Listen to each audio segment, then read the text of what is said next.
We like to believe that suffering has a shape, that if something terrible happens, it must lead somewhere, to justice, to growth, to understanding. We tell ourselves that tragedy is temporary, the adults are in control, that someone, somewhere, knows what to do, because the alternative is unbearable. The alternative is that the world is held together by people who are guessing. The authority is performance. The optimism isn't protection, it's denial, dressed up as hope. And sometimes a single story refuses to let us keep pretending. Some worlds makes the truth impossible to ignore. Worlds where children see clearly and adults refuse to. Where warnings are treated like exaggeration. Where justice exists in name only and responsibility is always deferred to someone else. In this place, narrative becomes armor. Optimism becomes a dangerous lie, authority becomes theater, and the only people actually trying to understand what's happening are the ones no one takes seriously. In a series of unfortunate events, hope doesn't erase tragedy, it coexists with it. A narrator begs us to look away, while desperately trying to piece together the truth himself. 3 children endure catastrophe after catastrophe, not because evil is unstoppable, but because intervention is optional. Here, legacy isn't inherited, it's weaponized. Justice isn't blind, it's absent. And growing up doesn't mean learning the difference between right and wrong. It means discovering that the people who were supposed to know the difference never really did. So let's confront the truth this story never lets us forget. Chapter 1. Optimism as a Dangerous Lie. There are 2 narratives that are always being told over the course of the series. One is Lemony Snicket, constantly warning us, the audience, about the unfortunate event, always urging us to stop watching. The other is the actual journey the Baudelaires go through. A journey that is far lighter in tone, always carrying a sense of optimism even across the dangerous and unfortunate event the siblings are forced to face. That line between Lemony's more sorrowful and calamitous tale and Baudelaire's more optimistic one becomes the story in itself. The Baudelaires, while wrapped in this optimistic sense of life, have their world constantly uprooted over and over again. Even in the middle of that calamity, they remain hopeful, knowing they have each other and using their unique skills to persevere through the dangers they face. However, that optimism always makes the story feel more dangerous. Lemony Snicket's version of events continuously sinks the narrative deeper into despair, making us feel as though we're orbiting between 2 opposing descriptions of the same events. What we trust about the narrative is built on a perceived contradiction between these 2 perspectives, turning the story into something closer to an unnatural accounting of tragedy. This anchors the series into a unique, unstable narrative position. We're encouraged to question every detail of the Baudelaire's tragedy because the threat of optimism subtly promises that hope will prevail, that their suffering will eventually end, and that some version of peace waits on the other side. That promise reshapes how we interpret each disaster. We endure the darkness, believing there must be a light at the end, yet at the same time, we're guided by a narrator who is still trying to piece together what truly happened, someone who wants us repeatedly to turn away, as though the truth itself is too painful to confront. His uncertainty destabilizes that optimism. If he doesn't understand the story, how can we? The result is a narrative that feels simultaneously hopeful and devastating. We're left suspended between 2 versions of the same tragedy, one that gestures towards endurance and quiet possibility, and another that insists on ambiguity and loss. In the end, we never truly know what happened, only the tone through which we choose to understand it. Chapter 2. Narration as Emotional Armor. We're told to trust the narrators, as most narratives of the story never lies to us unless they fall under the trope of an unreliable narrator. But Lemony Snicket doesn't fall into either of said categories. He is also an audience member, someone informing us, the real audience, of the unfortunate events that took place on the Baudelaires. He is just as curious to find out what really happened to them, and that is where the narrative shifts. The series has always had a split narrative, one with the Baudelaires and one with Lemony's flash forward to a time when Baudelaire's mystery is still at large. No one knows what happened, but Lemony has managed to piece together as much information as anyone determined enough would. That is why we as the audience find a way to trust him. It is often rare for a series to have an actual narrator who gives us the detail we probably need to further understand the story, and that is the role Lemony plays. He never interacts with the characters he's investigating in the past, except for the parts he played in all of this, and that is why the concept of narrator becomes so important to the story. He is, in a sense, one of us. He's an outside force, observing the narrative that came to be, and this is the most interesting conundrum of the story, not because we get all the details about the Baudelaire's tragedy, but because even Lemony has limits. There are details he doesn't know, and the only people in the world who could possibly know the truth are the Baudelaires themselves. That is, in essence, the powerful paradox the narrative we are witnessing. When the emotions of the narrator, Lemony Snicket, and the audience sync, we feel a subtle comfort.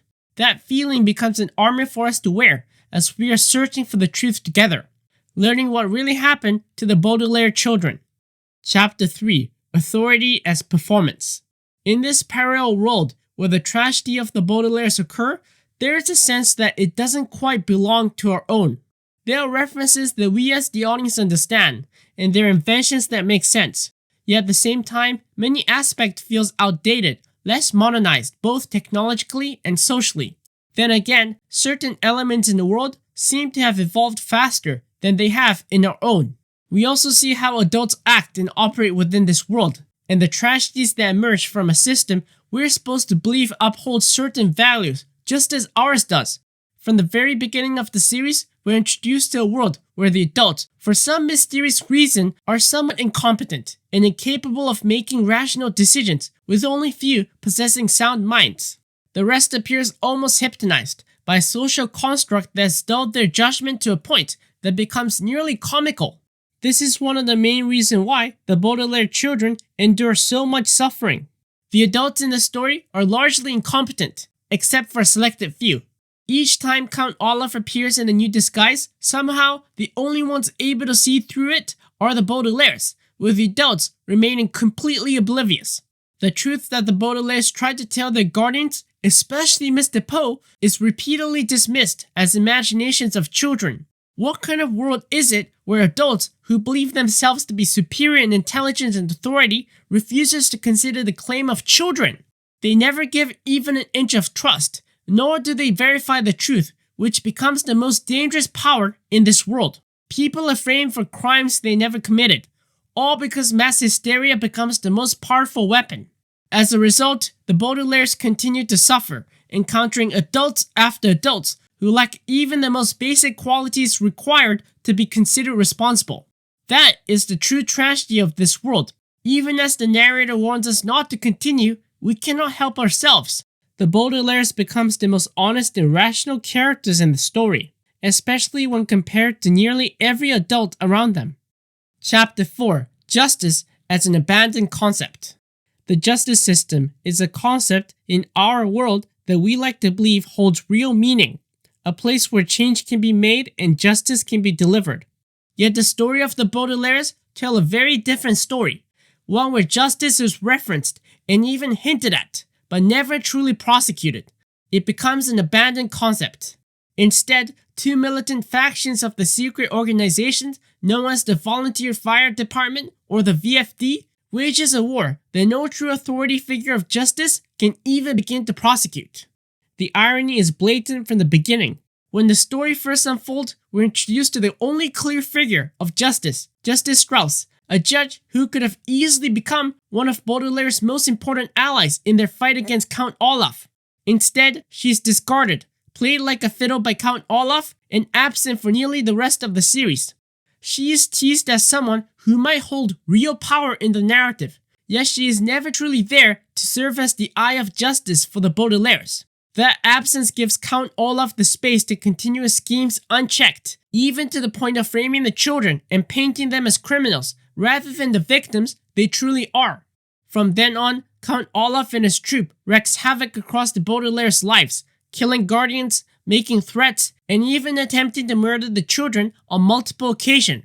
Yet they remain at large, with no one but a few scattered individuals attempting and failing to stop them. By the end, we're left to believe that justice is no longer a concept the audience can rely on. But then, the final bell crashes down when Justice Strauss returns, attempting to make her case to help the Baudelaires and stop these unfortunate events from continuing. Instead, it backfires. The masses turn against the Baudelaires even more, transforming them into the mirror version of the narrative's own narrator, Lemony Snicket. Both the Baudelaires and Lemony Snicket, before and after the story's conclusion, are branded fugitives. There is no longer any means of happy ending, all because of a systemic failure of the justice system, a role that felt almost too good to be true throughout the entirety of the narrative. Chapter 5: Failure to Intervene as Moral Choice. As the audience, from Lemony and even the opening theme, we're always warned to look away from the unfortunate events that took place towards the Baudelaires. It is as if the world itself is ashamed of what happened, as if the failure of authority figures to intervene was the real crime of the story, not just the heinous acts of Count Olaf and his many schemes. When we begin to feel the world itself is ashamed of what occurred, we can start to see the series very differently. It becomes not just a story about the tragedy of the Baudelaires and the subsequent fires that turned many wealthy children into orphans, but a story in which the entire ordeal could have been prevented or at least mitigated had someone intervened before things escalated into mass arson. All of it unfolds because of incompetence and moral failure to act sooner. From the beginning of the series, the adults feel distinctively out of touch. They're entitled into their adulthood, convinced they have life figured out, and because of that, they act as though their moral choice do not truly matter. The tragedy surrounding the children is dismissed as something unavoidable, something that could not have been foreseen or at least not prevented in a way that would have kept them safe. That is the whole point. The story Lemony tells, even if he does not have every piece of the narrative, is an indictment of the very world he was a part of, a world he helped shape. This is a story where schemes, arson, and treachery are allowed to flourish because incompetence and unwillingness to respond sooner. It becomes a story everyone should be ashamed of. The Baudelaires should not have endured what they were put through, passed from guardian to guardian, branded criminals by mob mentality of adults. Because of all that, the series continuously urges us to stop watching, to turn away, to ignore a story that even it seems too ashamed to fully confront. Chapter 6: The Ending. Is growing up just learning that some truths are for ourselves to find? When we were kids, we wanted to learn, to chase knowledge and discover. All we wanted was to find answers about the world from our parents, teachers, and any adults willing to respond to our endless questions. But not every truth was handed to us.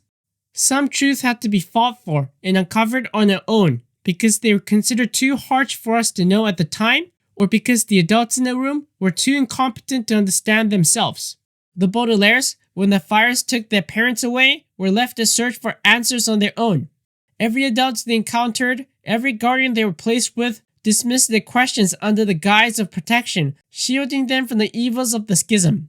Yet the Baudelaires learned the hard way about the dangers surrounding them. One by one, guardians fell, removed in ironic ways that stripped away the very protection they were meant to be provided. That was the real problem. Even though the children were taught to be open-minded and curious, they were never truly brought into the fold. They were sidelined, simply because they were children. And the deeper they dove into their misfortunes, the clearer it became that the very knowledge they longed for was the most dangerous thing of all. They had been raised to value intelligence, inventions, and relentless curiosity, the very qualities that had once fractured friendships and families in the past. The irony is that they were taught to carry the torch of ideals that had already burned everything down, all while being kept ignorant of the damage those ideals had caused. Their story stops being about simple moral division of right and wrong. Instead, it becomes a journey of acceptance, the Baudelaires coming to terms with the truth they were never ready to hear but were forced to understand anyways. By the time we reach the ending, the true threat facing the Baudelaires becomes clear. It was never just about Count Olaf and his schemes to steal their fortune. No matter how vile or treacherous his actions were, he was not the force that shattered their innocence or reshaped their understanding of good and evil. The story ultimately becomes about the failure of adults, the sins of a generation that refused to reckon with the world they were creating for their children. And that is the irony at the heart of it all. A story about adults trying to keep the Baudelaires and the Quagmire safe, yet through their rigid belief in a higher moral order, forcing their children to bear the consequences of the very mistakes they made themselves. In the end, this was never just about misfortune. It was about what happens when adults refuse to confront their own failures and force their children to carry the consequences.